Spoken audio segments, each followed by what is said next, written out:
ಸಂಬರಗಿ ಗ್ರಾಮದಲ್ಲಿ Maurya group of ಬಿಸಿನೆಸ್ನ Maurya pure aqua plant ಉದ್ಘಾಟನೆ. ಗಣ್ಯರಿಂದ ಶುದ್ಧ ಹಾಗೂ ತಂಪು ಕುಡಿಯುವ ನೀರಿನ ಘಟಕ ಉದ್ಘಾಟನೆ. ಪಾಟೀಲ್ ಒಡೆತನದ ಮೌರ್ಯ ಗ್ರೂಪ್ನ ಮೌರ್ಯ ಪ್ಯೂರ್ ಅಕ್ವಾ ಪ್ಲಾಂಟ್ ಉದ್ಘಾಟನೆ ಮಾಡಲಾಯಿತು.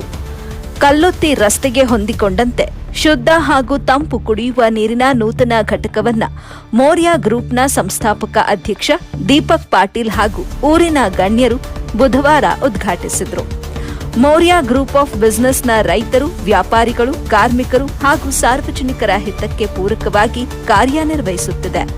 ಘಟಕದಿಂದ ಅತ್ಯಂತ ಕಡಿಮೆ ದರದಲ್ಲಿ ಶುದ್ಧ ಕುಡಿಯುವ ನೀರು ಪೂರೈಸುವ ಕಾರ್ಯ ಸಾರ್ವಜನಿಕರಿಗೆ ಅನುಕೂಲವಾಗಲಿದೆ ಎಂದು ಮುಖಂಡ ಅಬ್ದುಲ್ ಮುಲ್ಲಾ ತಿಳಿಸಿದರು. ರೈತರು, ವ್ಯಾಪಾರಿಗಳು ಹಾಗೂ ಕಾರ್ಮಿಕರಿಗೆ ಏನಾದರೂ ಕೊಡುಗೆ ನೀಡಬೇಕು ಎಂಬುದು ಮೌರ್ಯ ಗ್ರೂಪ್ನ ಅಪೇಕ್ಷೆಯಾಗಿತ್ತು. ಅದರಂತೆ ಹಲವು ವರ್ಷಗಳಿಂದ ಸಾಮಾಜಿಕ ಕಳಕಳಿ ಕಾರ್ಯ ಮಾಡುತ್ತಾ ಇಂದು ಕುಡಿಯುವ ನೀರಿನ ಘಟಕ ಸ್ಥಾಪಿಸಲಾಗಿದೆ ಎಂದು ಸಂಸ್ಥಾಪಕ ಅಧ್ಯಕ್ಷ ದೀಪಕ್ ಪಾಟೀಲ್ ತಿಳಿಸಿದರು.